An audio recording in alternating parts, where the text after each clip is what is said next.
Hello students, welcome to the lecture on hospital stores organization and pharmacy. And after this lecture, we will be able to learn the following objectives. Understand about materials department objectives, discuss about operation theatre, laboratory and cath lab stores, understand pharmacy objectives, explain the operation theatre pharmacy, discuss information sets. Let's start with the introduction. The hospital is a complex organization utilizing combination of intricate specialized scientific equipment and functioning through a corps of trained people educated to the problem of modern medical science. These are all welded together in the common purpose of restoration and maintenance of good health. The department or service in a hospital which is under the direction of a professionally competent, legally qualified pharmacist and from which all medications are supplied to the nursing units and other services where special prescriptions are filled for patients in the hospital, where prescriptions are filled for ambulatory patients and outpatients, where pharmaceuticals are manufactured in bulk, where narcotic and other prescribed drugs are dispensed, where injectable preparations should be prepared and sterilized, and where professional supplies are often stocked and dispensed. Let us now discuss materials department objectives. The objectives of the material department are to purchase materials in time and as required by the user departments for the smooth functioning of the hospital, maintain optimum levels of stock in order to avoid wastage, scrap and obsolescence, keep in contact with user departments to ensure that the quality supply to them is of specific standards, procure the specific materials for the best or acceptable price to make it available in time and to the right user, maintain good vendor relationship. Typically, the type of materials used in a hospital can be classified into medical and non-medical items. Medical items, the medical items such as X-ray, CAT, scan and MRI, expensive materials that are actually consumables such as stent, which is used in cardiac surgeries, consumables such as flutes, catheters, syringes, gloves, drugs and medicines in their myriad forms which are under the purview of the pharmacy department. Consumables are used in the operation theatre such as surgical items, dressing, gauze, cotton wool, pads, mats and gowns. Non-medical items, these are housekeeping, linen, toiletries, washing materials and blankets, printing and stationery, notepads, doctor's pads, OHP sheets and record books, food and beverage, vegetables, grocery and kitchen items, engineering and maintenance, spares and repair parts for the upkeep of capital items, tools and testing instruments. The materials department may be divided functionally into purchase department and the stores department for effective coordination. Purchase. All regular items are purchased on the basis of reorder levels maintained in the stores. In the case of medical equipment, the approval of the head of the user department is required. For equipments that have to be imported, the purchase department coordinates with the accounts department for opening a letter of credit with the bankers. Some hospitals have the system of providing a running monthly budget of a specified amount, which is a percentage of the hospital collections for purchases. All purchases are centralized for all departments in the hospital. Main store. The main store supplies materials to other stores in the hospital. Materials are accepted by the store through a delivery challan which is stamped as received. Before accepting them, items are inspected and those which are damaged and rejected are returned to the supplier. After the inception, a store's receipt voucher is prepared based on the delivery challan. Let us now discuss operation theatre, laboratory and cath lab stores. These stores receive materials from the main store. They are open for 2 shifts in a day, 8 a.m. to 8 p.m. The stock of materials is taken on a daily basis. Cath lab and OT stores prepare trays for each case requisitioned. Each tray has a collection of items as per the orders of the concerned doctor. In the OT stores, about 300 items are held in store carrying a value of over INR 20 lakh. The most expensive item is injection Scupasef and the fastest items are flutes, syringes and gloves.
Food and beverage store. Items for both daily and monthly consumption are stored in the food and beverage department. Vegetables and perishables are received directly by the store. Vegetables bought by the daily consumption store are purchased according to an estimate. Perishable items are stored in the refrigerator. Printing and stationery store. This store caters to almost all departments of the hospital. It deals with printers from whom price quotations are received once a year or once in 6 months as a contract price for the subsequent period. A monthly statement of consumption by each department according to the amount of money and quantity of items required is prepared. Weekly reports are prepared, audited and reviewed. The printing and stationery store may handle as many as 400 items of the value of about 4 lakhs in a month. The most expensive item is computer stationery and the fastest moving items are requisitioned books. As many as 20 suppliers may provide their services in an urban city. The printing and stationery store holds between 2 and 3 months of consumption. Procedure: any department in the hospital in need of material fills the requisition slip and sends it to the materials department. The materials department checks regarding its availability using the materials stock file and materials transaction file. If the item is available, a comparison is made with the stock in hand. If the quantity available covers the quantity required, the item is supplied or issued to the department which made the requisition. Then the transaction is noted in the materials transaction file. In case the stock in hand of the item is scarce or not available, the item is ordered by using the dealer file for selecting the dealer and the order file for placing the order. In some situation, the materials department may check if the item is locally available. If it has to be imported, it is sent to the finance department to help open the letter of credit. Then an order is placed with the selected supplier documentation. This department lists the major files that are maintained in the material department and the items of information collected in each of them. Material stock file, name of the item, code number, class ABC, lead time to procure, EOQ, stock as on previous order, value of item as on previous order, unit price for previous order. Material transaction file, name of item, code number, stock as on previous day, number of units issued, number of units received, stocked at the end of current day. Dealer file, name of item, name of the supplier, supplier code, lead time for the item, price at which previously purchased, percent discount given. Order file, code number of item, code number of supplier, the next best supplier, value of the order, quantity of the order, date of expected receipt. Requisition slip, department making requisition, date, name of item, quantity required, when required, suggested supplier. Inception report, date, item inspected, method of inception, name of supplier, past, rejected or sent back. Issue register, date, item name, opening stock, quantity issued, to whom issued, closing stock. Skills, the specific skills needed to manage a store are: the person should be honest, meticulous, efficient and intelligent. The person should have the necessary patience and readiness required to handle queries from user departments about the availability of materials, reason for the denial of a request and reason for any delay. A postgraduate diploma in materials management will help in executing the tasks objectively and rationally. This diploma will provide knowledge about store practices, ordering procedure, inventory policies, inventory analysis, and computerization. Knowledge of computer software for inventory management, spreadsheet, and database management will increase the person's speed and efficiency. The constraint and limitation under which a purchase department functions are not always appreciated by other departments. Let us now discuss pharmacy objectives. A hospital purchases and supplies drugs for the convenience of its patient. The objective of running a pharmacy in a hospital is to ensure convenience and reliability. These are to provide standard drugs and medicine to the patient, facilitate easy and immediate access to these drugs, maintain an optimum stock level of drugs. Organization. The manager of the hospital pharmacy is assisted by the pharmacy in charge, the pharmacist and pharmacy aides. They are all qualified graduates or diploma holders from a recognized pharmacy institute. The pharmacy may also employ clerical assistants, a cashier, a computer operator and a helper. Pharmacy store.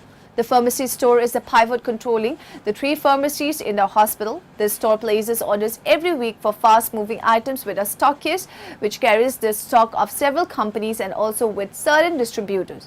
All items with a short expiry date extending up to a 6-month expiry period are stored as a fast-moving category. About 3% of the medicines are returned to the stockist or distributor because they are dated. The slow-moving items are ordered twice a month and non-moving items once a month. Being in a sub-metro city, the orders are filled and received in the store within 2 days. Credit bills are computerized for accounting. Stock is checked every day. Outpatient pharmacy. In the outpatient pharmacy, medicine are arranged on the shelf in alphabetic order. Physical stock checking with computer reports are made every 3 days. Orders are placed with the pharmacy store daily for replenishment of stock. This pharmacy is open 24 hours a day and makes a cash sales. Inpatient pharmacy. Medicines are arranged in the shelf in alphabetic order and using the movement classification, fast, slow and non-moving. The inpatient pharmacy provides drugs to all the wards, special rooms and general wards. Ward nurses send requisitioned slips to the inpatient pharmacy for medicines as per prescription of the attending doctors. Drugs are issued by the pharmacy. The transaction information is fed into the computer and the bill is sent to accounts for billing and later collection at the time of discharge. Physical stock is tallied with the computer output of transaction every day. Orders are placed daily for the replenishment of stock. Feedback on the stock is made to the pharmacy stores daily. In the case of emergency, the inpatient pharmacy supplies drugs to the outpatient pharmacy and operation theatre pharmacy. This pharmacy is open 24 hours a day. The surgeon gives the prescription 1 day before the operation. The theatre nurse or secretary who makes an intent to the operation theatre pharmacy.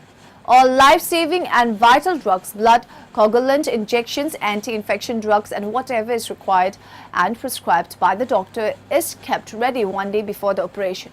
The pharmacy prepares a tray of requisitioned material for each operation and sends them to the operation theatre. The trays containing unused items are returned to the operation theatre pharmacy along with a computer printout of the total number of items supplied, the number of items used and the number of items returned. At the operation theatre pharmacy, a list of the used items is fed into the computer with the inpatient number. Based on this information, the bill to be charged, the patient is prepared and collected at the time of discharge. The operation theatre pharmacy receives its daily requirements from the pharmacy stores by placing an indent. Drugs and medicines are arranged on the shelves in alphabetic order. The operation theatre pharmacy also stocks suitors and other instruments required for the surgery. To cater to emergencies and during the night, 3 standard trays are left in the operation theatre. They contain emergency drugs as per standard classification. This includes some orthopedic drugs. The reorder level is fixed on a weekly basis and the indent for ordering is placed with a purchase store. The operation theatre pharmacy functions in 2 shifts from 8 a.m. to 8 p.m. Categorization of drug items. In the inpatient and outpatient pharmacies, the drugs are categorized as tablets, capsules, injections, liquids, ointments, surgical, drops, over-the-counter, powders, miscellaneous. Fluids in the operation theatre pharmacy, the categories are injection, ointments, surgical, drops, fluids, miscellaneous. Documentation. The following registers and files are maintained in the pharmacy stores and the pharmacies. Stores. Monthly and weekly statement of stock health, price list of items, quotation file, stock movement register, inpatient IP material issue slip, store issue register, stock receipt register, bills from distributors, suppliers list, orders from pharmacies, return to stores bill, drug license. Inpatient pharmacy. Nurse requisition slip, issued medicines from stores, patient returns bill, list of fast-moving items, return to stores bill, reorder level, monthly report. Outpatient pharmacy, monthly sales statement, reorder slips, bank deposit, credit bills file, return to stores bill. Operation theatre pharmacy, patient material requisition, material issue slip, bills, category-wise stock list, expiry and damage file, monthly stock statement. The information collected in major files and registers are listed in pharmacy stock file. medical drug name, drug code, batch number, unit price of last purchase, manufacturing date of last order received, current stock level, reorder level, value of drugs in stock, quantity received, quantity issued, date, class of drug. Dealer file, drug name, drug code, supplier company, unit price, lead time, alternate suppliers. Outpatient, transaction file, drug name, drug code, batch number, manufacturing date and expiry date, unit price, quantity issued, total amount, patient name, doctor's name. Inpatient transaction file, ward or room, inpatient number, patient name, drug code, manufacturing date, expiry date. Operation theatre, transaction file, patient name, operation theatre, number, doctor's name, inpatient number, drug code, batch number, manufacturing date, expiry date, unit price, quantity issued, total amount. Now in the end, let us summarize what we have learned in this lecture. The computerization of the pharmacy department makes it possible for the staff to participate in patient education programs, poison control center activities, preparation of patient drug use profiles, communicating new product information to nursing service and other hospital personnel and dispensing radiopharmaceuticals. Some hospitals have the system of providing a running monthly budget of a specified amount, which is a percentage of the hospital collection for purchases. All purchases are centralized for all departments in the hospital. The main store supplies materials to all other stores in the hospital. Materials are accepted by the store through a delivery challan, which is stamped as received. Before accepting them, items are inspected and those which are damaged and rejected are returned to the supplier. Items for both daily and monthly consumption are stored in the food and beverage department. Vegetables and perishables are received directly by the store. Vegetables bought by the daily consumption store are purchased according to an estimate. The materials department checks regarding its availability using the materials stock file and materials transaction file. If the item is available, a comparison is made with the stock in hand.